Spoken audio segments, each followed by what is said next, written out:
तो है आज शंका समाधान के विशेष सत्र में हमारे बीच उपस्थित हैं श्रीमान शुद्धार्थ प्रकाश जी भारेल।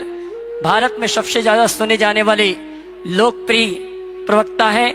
आपने अपने वक्तव्यों, प्रेरक सेमिनारों और नेतृत्व विकास की ट्रेनिंग के माध्यम से लाखों लोगों के जीवन को गहराई से छुआ है। आकर्षक व्यक्तित्व के धनी एसपी भारेल जी एक सकल उद्यमी एवं लीडरशिप गुरु हैं। देश की युवा पीढ़ी में सकारात्मक सोच, रचनात्मकता, चरित्र विकास और सामाजिक कार्यों को देखते हुए इस युवा एवं लोकप्रिय परेड को इंदिरा गांधी प्रियदर्शनी अवार्ड से सम्मानित किया गया है। जोरदार ताली बजाकर सम्मान करें। महाराष्ट्र के राज्यपाल द्वारा चैंपियंस ऑफ चेंज से भी सम्मानित किया गया है। अध्यात्म की ठोस नींव पर नेतृत्व, प्रबंधन, सफलता, नजरिया एवं विकास की प्रेरणा इनकी विशेषता है। जिस रास्ते पर चलकर अनेक लोगों ने अपने सपनों को साकार किया है, ऐसे श्रीमान शुद्धार्थ प्रकाश जी भारेल आज हमारे बीच उपस्थित हैं और आज शंका समाधान के कार्यक्रम में विशेष इन भावों का क्या फल होगा। बजाई ताली। भारेल, आपकी तालियों को सम्मान चाहूंगा और आज पूरा शंका समाधान का समय इनके लिए समर्पित किया गया है। आइए।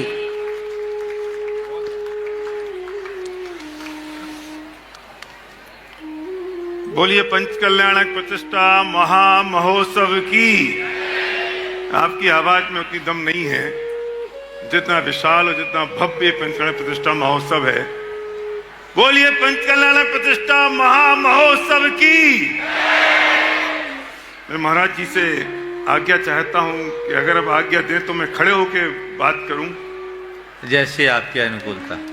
जी बहुत बहुत धन्यवाद महाराज जी।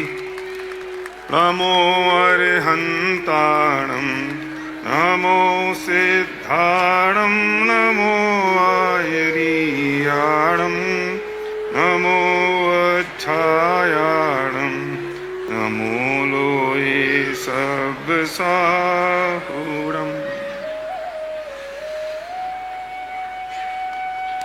भैया जी, मैं ये निवेदन कर दूं कि मैं ना तो कड़क प्रश्न पूछने वाला हूं और महाराज जी ना मैं कोई बौछार करने वाला हूं। मेरी ये हिम्मत नहीं है, लेकिन इन भावों का फल क्या होगा उस विषय पर मैं जितना समझता हूं, जितनी सीमित समझ और बुद्धि है, उसमें मैं बाप से बात करूंगा और महाराज जी से निवेदन करूंगा। उससे विशेष चर्चा और विशेष प्रकाश महाराज जी जरूर डालेंगे। लेकिन मैं विषय पर आऊं उससे पहले मेरा मन मान नहीं रहा है। मैं परसों शिखर जी में था और नवीन गोधा जी मेरे साथ थे और मैं गुड़ायतन गया। मेरा दुर्भाग्य है कि मैंने सुना बहुत था पर गया पहली बार, और वहां जाके जो अनुभव केंद्र देखा, मैं किसी के आगे तो नहीं खड़ा हूं, मैंने जो वहां अनुभव केंद्र देखा, मेरा रोम रोम प्रफुल्लित हो गया।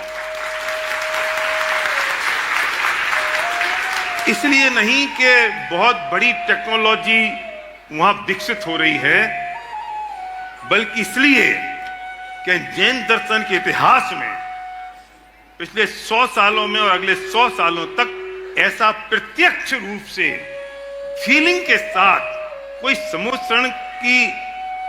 शरण में जा सकता है, समुद्र शरण में घूम सकता है, महसूस कर सकता है मैं संसार समुद्र में हूं और मैं मोक्ष का मार्ग मुझे मिल जाए, ऐसा प्रत्यक्ष दर्शन कोई अपनी आंखों से अनुभव कर सकता है तो वो गुणायतन में होगा, निश्चित तौर पर होगा।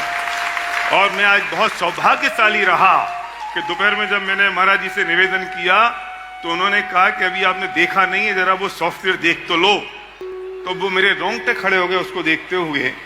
और मैं इस काल में मैंने जन्म लिया, जब मैं मोक्ष में जाऊंगा तो सही निश्चित तौर पर, क्योंकि ये जनागम मिल गया है और ये सही तत्व ज्ञान मिल गया है, लेकिन उससे पहले मैं अनुभूति कर लूंगा। तो मेरा निवेदन ये है कि जल्दी से जल्दी वो पूरा हो जाए, जिससे हमारा समय पूरा हो, मनुष्य भव, उससे पहले हम उसकी का अनुभव कर सकें।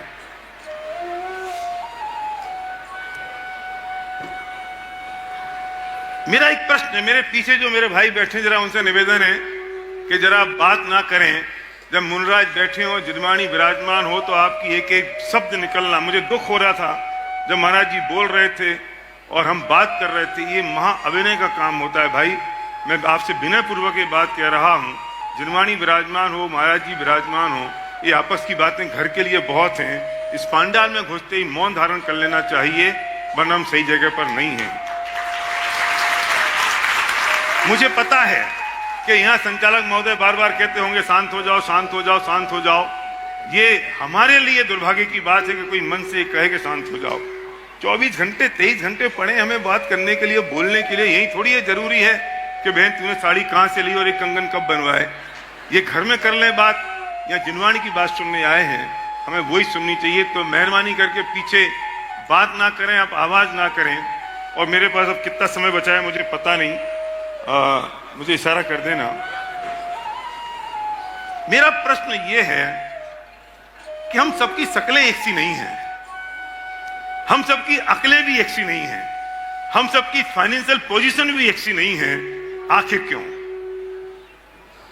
क्यों ऐसा क्यों होता है कि एक बच्चा सोने की चम्मच लेके मलमल के कालीन पर पैदा होता है और दूसरा बच्चा फुटपाथ पर पैदा होता है? ऐसा क्यों होता है कि एक कुत्ता एयर कंडीशन कार में मेम की गोद में घूमता है और उसका मेम का पति ड्राइवर बनता है, और मेम के बच्चे को आया पालती है और कुत्ते के बच्चे को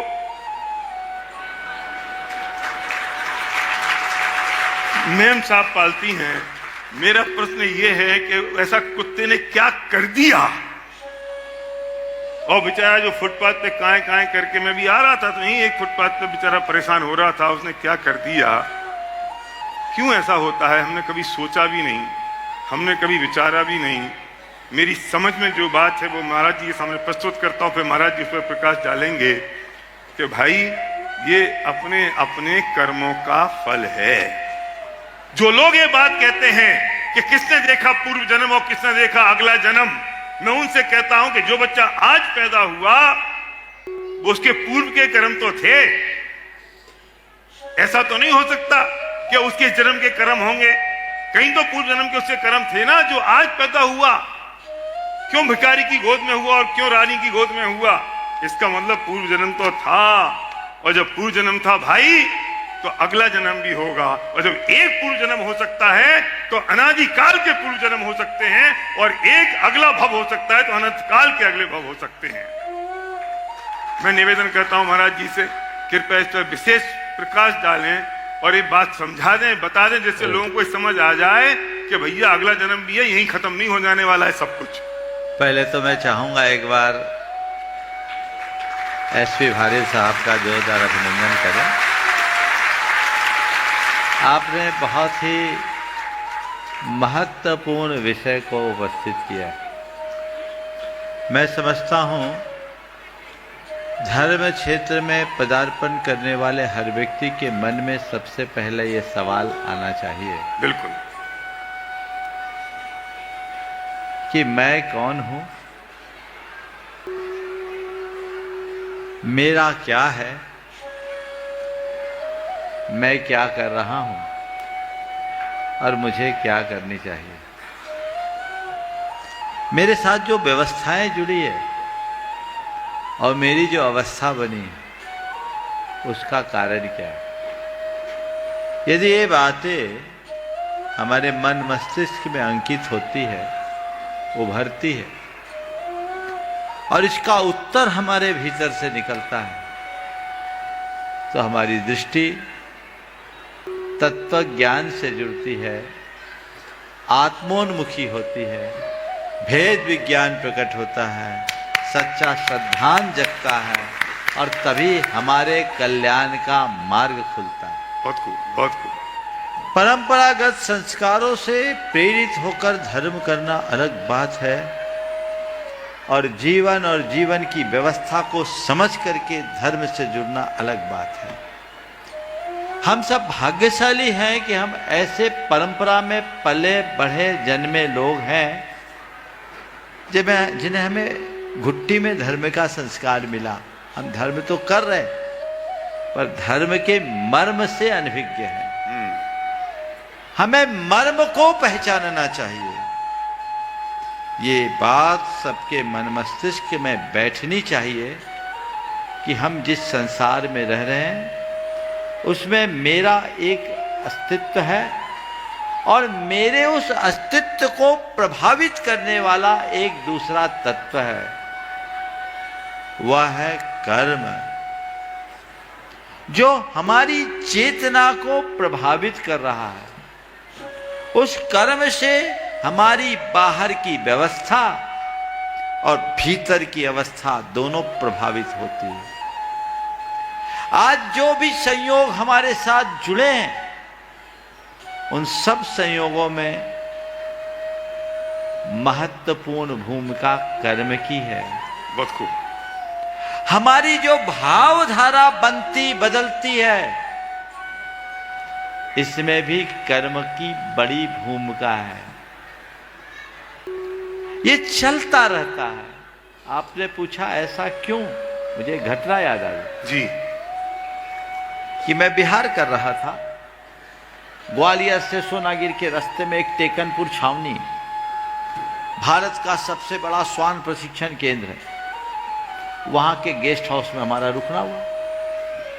पता लगा वहां जो कुत्ते हैं उनकी अलग अलग रैंक है, एसपी, डीआईजी, आईजी जैसी रैंक। उनकी ये रैंकिंग है, उनको इतनी सैलरी मिलती है, रिटायर होने पर पेंशन भी मिलती है। यहाँ बैठे हैं लोग, हाँ कुत्तों को, सुनिए तो भी। ओहो। जब वहां के अफसरों ने मुझे बताया, मेरे साथ के युवकों ने कहा कि महाराज इन कुत्तों का तो बड़ा पुण्य है, इन कुत्तों का तो बड़ा पुण्य। मैंने कहा बिल्कुल सही में इनने बड़ा पुण्य किया होगा, लेकिन थोड़ी सी मायाचारी कर दी तो कुत्ते बनकर एसपी, आईजी, डीआईजी बने। बिल्कुल, बहुत खूब। अगर वो मायाचारी से मुक्त होता ना, तो आज सच का एसपी बनता, सच का डीआईजी बनता, सच का आईजी बनता। सही बात। उनकी सैलरी और पेंशन के विषय में बताया, उन पर उतना खर्च किया जाता है और उनकी देख रेख के लिए उसी लेवल का अफसर रखते। ये सरकार की व्यवस्था, ऐसी व्यवस्था है ना। तो ये चीजें हैं। तो ऐसा क्यों हुआ? ये सब हमारे अच्छे बुरे कृत्यों का ही फल है। हम जैसा करेंगे वैसा भरेंगे, ये बात गांठ में बांध के रखिए। आज एक कुत्ता मेम की गोद में पल रहा है, उसका पति यदि ड्राइविंग कर रहा है। एक तो मैंने और बड़ा विचित्र किस्सा सुना जी। एक का डाइवोर्स हुआ, जैन समाज की बात बोल रहा हूं। कुत्ते का या आदमी का पति पत्नी का डाइवोर्स हुआ और डाइवोर्स का कारण सुन के आप लोग हंसे हुए। पत्नी ने कहा आप मेरे पेट का केयर नहीं करते। ओहो। माने आप हमारे कुत्ते पर ध्यान नहीं देते, इसलिए हम आपके साथ नहीं रहे। मुझे लगता है वो पिछले जन्म का प्रेमी रहा होगा। बिल्कुल। माया जारी करके कुत्ता बन गया और प्रेम का संस्कार आज भी दोनों में बना है। ये जितने कुत्ते हैं ना, या पुराने सेठ होंगे और धर्म भी किए होंगे। अगर मुझे केवल ज्ञान या अवधि ज्ञान होता तो मैं पत्ता खोल देता। भगवान के पास जाओगे तो खुलेगा, लेकिन जरूर उन्होंने ऐसा किया होगा जिसके कारण ये हो रहा है। कुत्ता बन करके भी राज भोग रहा है। बस मैं आप लोगों से ये कहता हूं, उनको देखकर एक प्रेरणा लेना। आज उसके साथ ऐसा हो सकता है तो कल मेरी भी बारी आ सकती है। बहुत खूब, बहुत बढ़िया, बहुत बढ़िया। एक बात इसमें और जोड़ूंगा जी।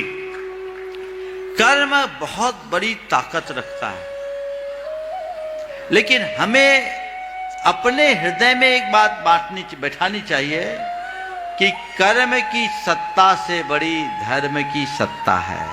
बहुत खूब। कर्म कैसा भी हो, घबराए नहीं। जीवन के मर्म को पहचाने, धर्म को धारे, ताकि कर्म की जड़ उखाड़ी जा सके। बहुत खूब, बहुत बढ़िया, बहुत बढ़िया। और जीवन को बेहतर बनाया जा सके। जी। मैं इसमें एक पंक्ति पूजन में आती है कि कर्म विचारे कौन, भूल मेरी अधिकाई। हम हो सकता है बहुत सारी कर्म की बात आज करें, लेकिन वे कुछ नहीं है, मेरी भूल है, इसलिए वे कर्म बंध रहे हैं। महाराज जी ने बात करी, घुट्टी में हमें ये जैन दर्शन मिल गया। मैं एक बात कहता हूँ, वे घुट्टियाँ अब खत्म होती चली जा रही हैं। हमें जितनी राजा राणा छत्रपति की 12 भावना याद है, हमें जितनी 6 डाला याद है, ये तब की याद है जब हमारी माँ चक्की पीसा करती थी, हमें गोद में रख के गाया करती थी कि राजा राणा छत्रपति हासिन के असवार, मरना सबको एक दिन अपनी। अब तो चक्कियां चली गई और ऐसी माताएं भी चली गई। तो अब ये गलती ना हो जाए कि अगले 25 साल बाद हम इस बात के लिए पछताएं कि हमारे बच्चों में और हमारी अगली पीढ़ी में वो संस्कार खत्म हो गए। महाराज जी ने बात कही कि घुट्टी में मिले हैं, हम शायद आज वो भोग रहे हैं। हमें ये प्रेरणा लेके जानी चाहिए कि हमें अपने बच्चों में वो संस्कार देने चाहिए, वरना इस दिनागम का क्या होगा और उनके अच्छे संस्कारों का क्या होगा। मैं इस बात को थोड़ा सा और आगे बढ़ाता हुआ निवेदन कर रहा हूं कि जैसे महाराज जी ने फरमाया कि जैसे कर्म किए वैसा फल मिलने वाला है। अब एक प्रश्न और है, ये कर्म बनते कैसे हैं? ये कर्म बनते कैसे हैं? मैं थोड़ा सा आगे आ जाऊं। हाँ, बहुत। ये कर्म बनते कैसे हैं? और जब ये पता चलेगा कर्म बनते कैसे हैं, तो ये उत्तर आएगा कि इन कर्मों को बांधने से रोका कैसे जा सकता है। मैं यहाँ खड़ा हूं, पीछे से किसी आदमी ने जोर से पत्थर फेंक के मारा और पत्थर मेरे यहां से निकल गया। हे, क्या किया तुमने? पत्थर फेंक के मार दिया, मैं मर जाता तो? वो कहता है मरा तो नहीं। मर जाता तो? मरा नहीं, अस्पताल जाता तो उससे पूछने लायक भी नहीं रहता। वो क्या सोच रहा है कि सर फूटता तो हिंसा होती, कुछ हुआ नहीं ना, तो हिंसा किस बात की? भाई तूने तो मारने का पूरा भाव कर ही लिया था। ये तो मेरी आयु शेष थी, तो यहां मच्छर बैठा, मैं उसे भगाने के लिए तिरछा हुआ और पत्थर निकल गया। क्रिया से कर्म नहीं बनता मेरे भाई, जो हमने भाव किया है उससे कर्म बनता है। एक मच्छर आता है, यहां बैठ जाता है और हम जोर से उसे ऐसे भगाने की कोशिश करते हैं। क्यों? अरे भाई साहब, मेरा खून पी जाएगा और आप कहते हो मच्छर मत भगाओ। कितना खून पी गया? एक बूंद? अरे वो एक बूंद के खून के बराबर तो उस पूरे मच्छर की बॉडी नहीं है। कितना पी जाएगा वो? उसने सिर्फ एक चुंबन भर लिया था और हमने उसे मौत के घाट उतार दिया। लेकिन उसकी आयु शेष थी, वो 2 उंगलियों के बीच में से बच के निकल गया। पर तुम सोचते हो मर जाता तो पाप लगता? नहीं भाई, तुमने तो मारने की कोई कसर नहीं छोड़ी। ये तो उसकी आयु शेष थी जो वो बच गया। और न जाने हम ऐसे कैसे कैसे भाव प्रतिदिन सुबह से शाम तक करते रहते हैं और सोचते हैं कि हमने किया क्या है, हमने बिगाड़ा क्या है, हमारा बिगड़ा क्या है। एक और उदाहरण देता हूं मैं। किस पंचायत प्रतिष्ठा महोत्सव में सब लोग आए हैं। ईमानदारी से बोलना मत, सीने पे हाथ रख के सोचना, हमारी दृष्टि कहां है, हमारे भाव कहां है प्रतिष्ठा महोत्सव में। हमारे भाव क्या इस बात पर हैं कि राजा ऋषभदेव को वैराग्य हुआ, वे दीक्षा लेके मोक्ष मार्ग की ओर चले गए, मुझे वो दृश्य देखना है, या मुझे ये देखना है कि आज भोजन का मेन्यू क्या है और खाने में क्या अच्छा बना है। बैठे तो सब होंगे। वे राजा ऋषभदेव का वैराग्य देखें, ऋषभदेव की पंच कल्याणक है ये, नीलांजना का नृत्य देखें और उन्हें नृत्य देख के वैराग्य आ जाए और हमारे शरीर के रोंगटे खड़े ना हो और हम ये कल्पना करें कि कब भोजनालय खुलेगा। वे मोक्ष मार्ग पे जब राजपाट छोड़ के दीक्षित होकर चले जाएं मुनिराज बन के, और हम ये सोचते रहें कि व्यवस्थाएं अच्छी नहीं है, तो समझ लेना पंचकला प्रतिष्ठा महोत्सव में आने के बाद भी हमारे भाव कैसे हैं। ये कर्म तो उन भावों से बनते हैं, उन क्रियाओं से नहीं। महाराज जी से निवेदन है कि ये आपके अनुभव, आपके अध्ययन और गहरी सोच से थोड़ा प्रकाश और डालें इस विषय पर, जिससे आज से कम भाव तो सुधर जाए। महाराज जी, बहुत ही अच्छी बात आप सबके बीच रखी गई। सच्चाई यही है कि भाव का ही प्रभाव होता है जी। हमारे गुरुदेव कहते थे कि माल से व्यक्ति मालदार नहीं होता, भाव से मालदार। किसी के पास गुरुदेव ऐसा कहा करते थे, किसी के पास बहुत माल हो और भाव गिर जाए तो रोड पर आ जाए। बिल्कुल। होता है ना? माल बहुत है, भाव गिर गया, रोड पर आ गया। जी। और माल थोड़ा है, भाव बढ़ गया तो वो शिखर पर चला गया।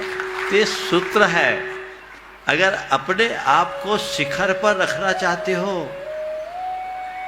तो अपनी भाव विशुद्धि पर ध्यान दे। भाव ही हमें चढ़ाते हैं और भाव ही हमें गिराते हैं। हम अपने भावों की तरफ ध्यान दें। ये बात सत्य है कि हम क्रियात्मक धर्म के प्रति जितनी तत्परता दिखाते हैं, भावनात्मक धर्म को उतना ही गौण कर देते हैं। उसके पीछे हमारे संस्कार हैं, हमें उन संस्कारों को हटाना चाहिए। धर्म को हम एक आवरण की तरह ओढ़ते हैं। संत कहते हैं धर्म आवरण नहीं, आचरण है। बहुत खूब, बहुत खूब, बहुत बढ़िया। विशुद्ध आचरण, भाव विशुद्धि युक्त आचरण, उस पर हमारा फोकस होना चाहिए। अगर हमारे भाव अच्छे नहीं तो उसका फल कभी अच्छा नहीं होगा। अपने भावों में स्थिरता बनाए रखने के लिए, खासकर ऐसे धार्मिक कार्यक्रमों में जब आप लोग आते हैं, उसके लिए मैं संदेश देता हूं। जी। भाव आपके अच्छे होंगे यदि आयोजन के प्रयोजन को सामने रखोगे। बहुत बढ़िया, बहुत बढ़िया, बहुत बढ़िया। आयोजन का प्रयोजन मेरे आंखों में होना चाहिए।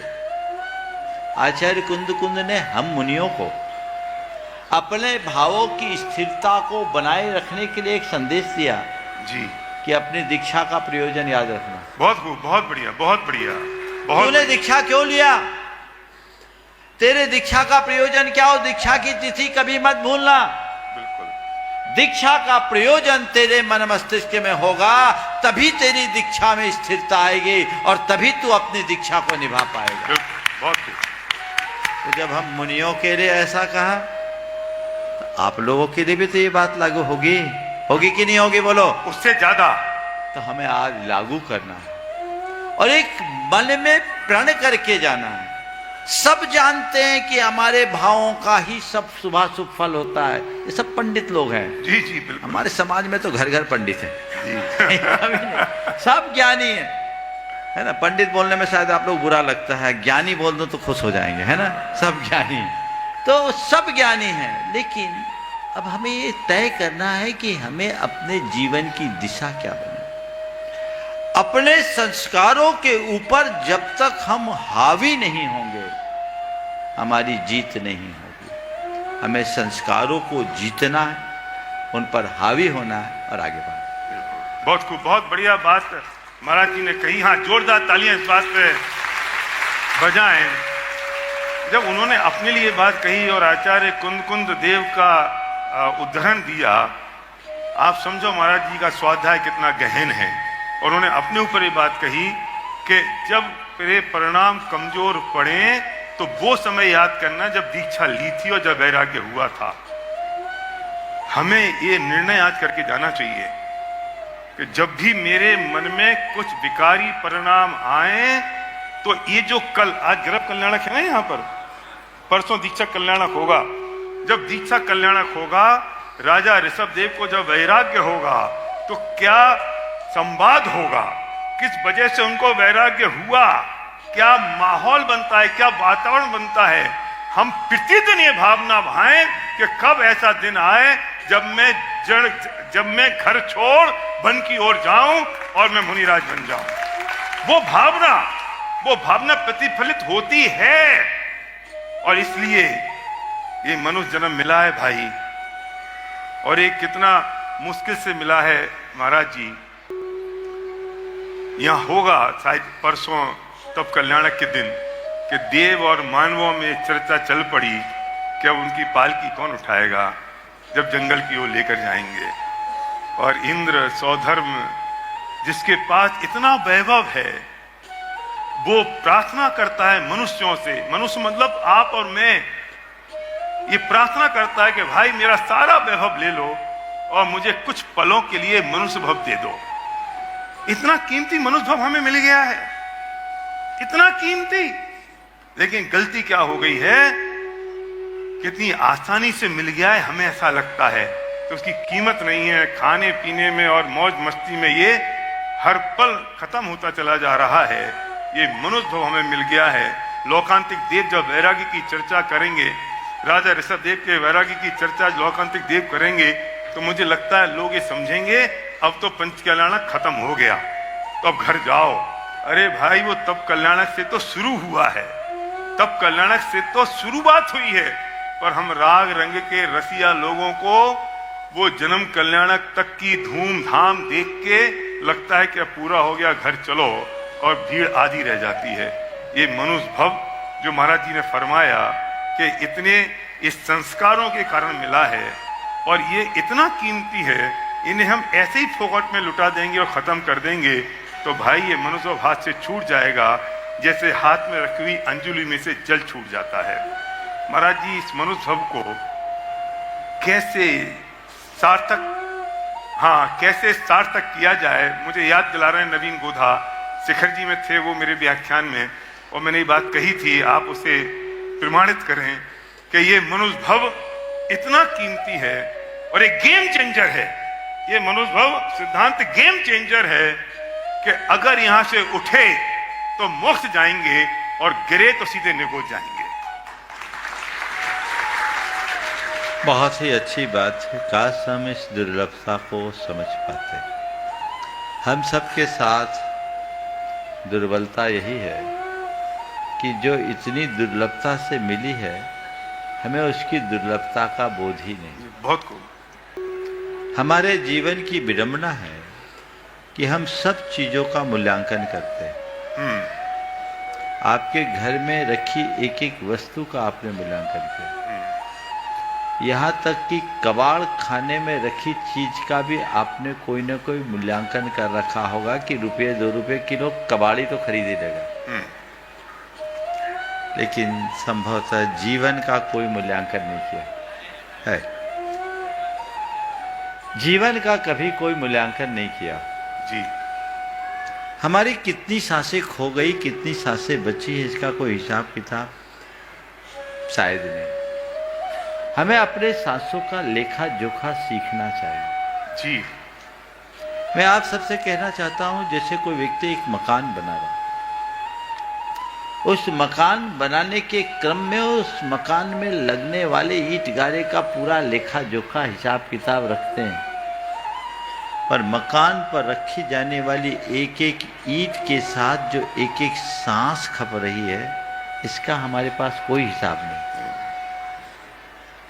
और यह भी संभव हो सकता है कि उस मकान की आखिरी ईंट के साथ हमारी आखिरी सांस चली जाए, तो उस मकान की क्या कीमत होगी? कभी हमने विचार किया?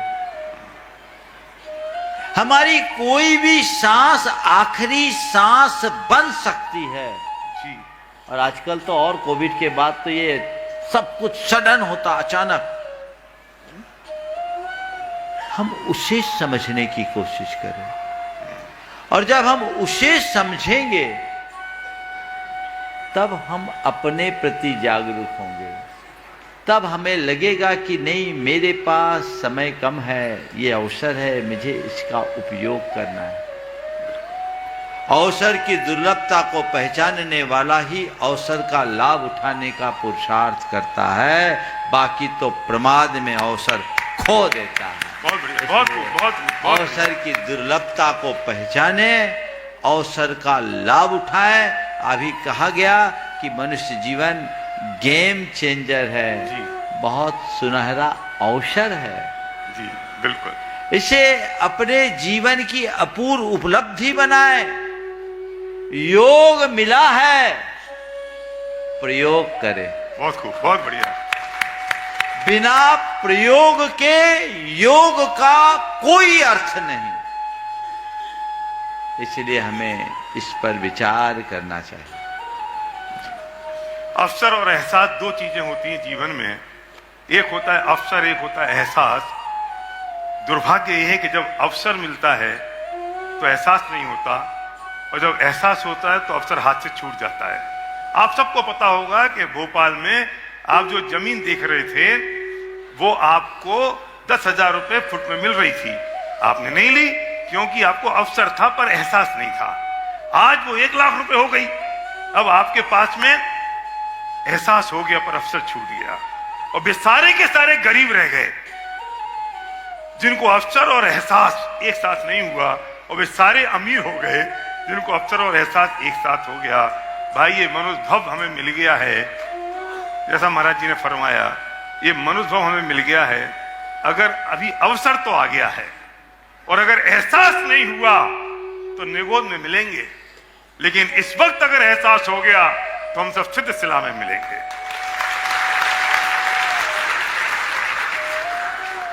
ये अवसर चूकने जैसा नहीं है, चूकने जैसा अवसर नहीं है भाई।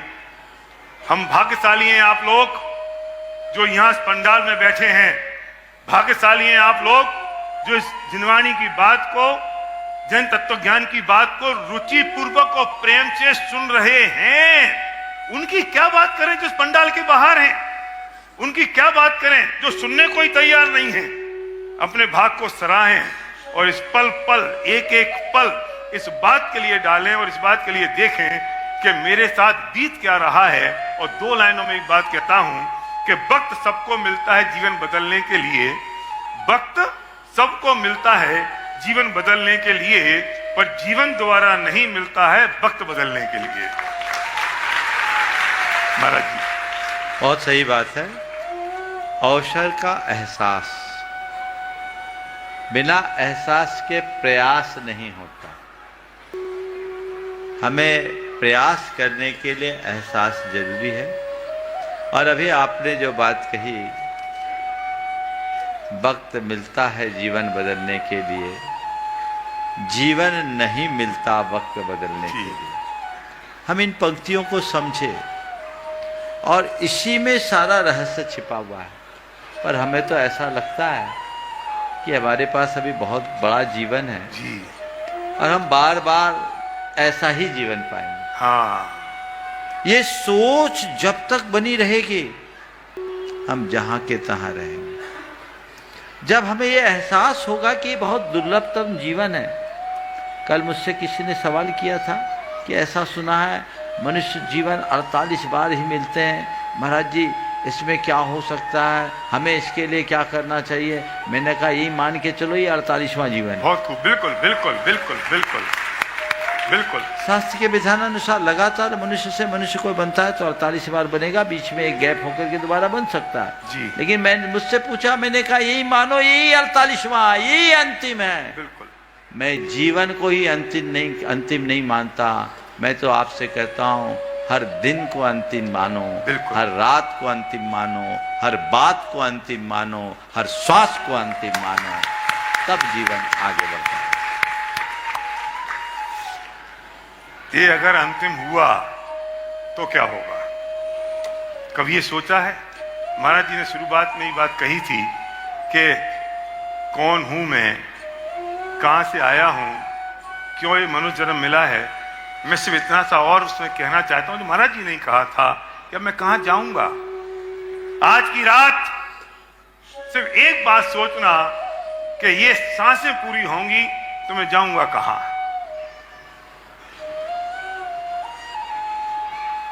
निश्चित तौर पर हमारी शोक सभा में तो सब यही बोलने वाले हैं कि आप स्वर्गवासी हो गए हैं, और जो ये बोल रहा है कि आप स्वर्गवासी गए हैं मेरे फलाने फलाने, उन्हें भी पता है कि वे कहां गए होंगे, क्योंकि सबके परिणाम तो सबको पता होते हैं। तो हम जाएंगे कहां? जरा घर के बाहर निकल के देखना, कहीं गली के कुत्ते की हालत तो हमारी नहीं होगी, कहीं जो कान के पास फड़फड़ाता हुआ मच्छर है हम कहीं वैसे तो नहीं हो जाएंगे। इस जन्म के बाद जाएंगे कहां? इस जन्म की पूरी तैयारी कर ली, रुपया पैसा धन दौलत, ये जो 10-20 साल जीवन के और बचे हैं, अगर बचे हैं तो, वरना पता नहीं जो सांस अंदर गई है वो लौटेगी कि नहीं। और जैसा महाराज जी ने फरमाया कि कोविड के बाद तो ऐसे ही हो गया महाराज जी, 50 साल और 60 साल के बीच के लोग ऐसे जा रहे हैं, ऐसे छूटते चले जा रहे हैं, मालूम भी नहीं पड़ता है। तो ये जो 2-5 साल अगर बचे भी हैं तो उसकी तैयारी तो पूरी हो गई, लेकिन इसके बाद जो अनंत काल पड़ा है उसकी तैयारी कब होगी और कैसे होगी, ये हमने आज तक नहीं सोचा। ये समागम मिला है, ये तत्व ज्ञान मिला है, ये धर्म मिला है, इसकी महिमा कर लो भाई। अगर नहीं किया तो मैं फिर कहूंगा, यहां से उठे तो मोक्ष है और यहां से गिरे तो निगोद है। और ये विचार अगर आ गया तो जीवन में तुरंत परिवर्तन आ जाएगा।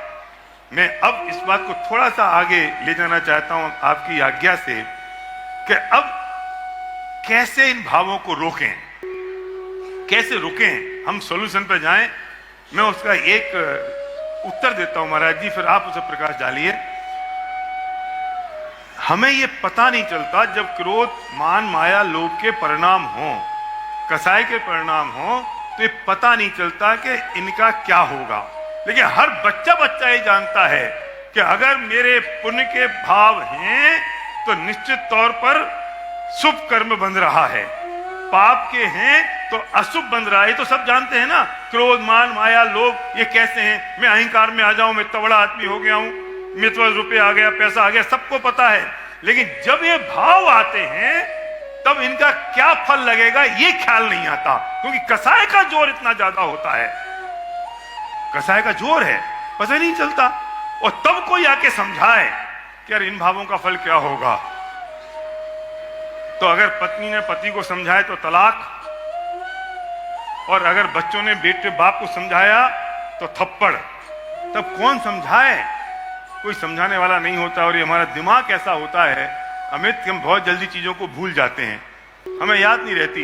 एक व्यक्ति 140 की स्पीड पे चल रहा है महाराज जी, कार में बहुत आराम से चल रहा है, पत्नी बगल में बैठी है, गाड़ी बहुत बढ़िया चल रही है, गाने बज रहे हैं, और रोड के उस तरफ एक एक्सीडेंट हो जाता है, पति पत्नी की डेथ हो जाती है, बच्चा बिलबिलाता हुआ रोता है।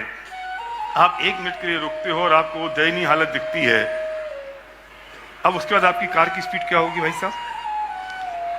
140 सीधी 60। और पता है आप कैसी बातें करोगे अंकुर, तेज चलने से क्या फायदा। अब आप ऐसे हो गए, तेज चलने से क्या फायदा, 10 मिनट जल्दी पहुंच जाएंगे और क्या होगा। अच्छा, ये जो थॉट है तेज चलने से क्या फायदा, 10 मिनट जल्दी पहुंच जाएंगे, कितनी देर तक रहता है? 15-20 मिनट अनुभव, 15-20 मिनट, आधा घंटा, फिर हम 140 पे पहुंच गए। क्योंकि हमारे ब्रेन की डिजाइन ऐसी है कि हम चीजों को भूल जाते हैं, हमें याद नहीं रहती। अगर एक काम करो, अपने मोबाइल से फोटो ले लो सीन की और प्रिंट आउट करके अपने स्टीयरिंग पे चिपका लो। अब जन्म में कभी गाड़ी की स्पीड 60 से ऊपर जाएगी? नहीं जाएगी। क्यों? तुरंत दिखेगा क्या ऐसा एक्सीडेंट मेरे साथ हो सकता है। मैं आज आपसे निवेदन करना चाहता हूं, आपको पता है कि मेरे भाव कैसे हो रहे हैं, आपको पता है कि जो भाव हो रहे हैं इनका फल क्या लगेगा। जाइए अपने घर की वार्डरोब पर लिख दीजिए इन भावों का फल क्या होगा।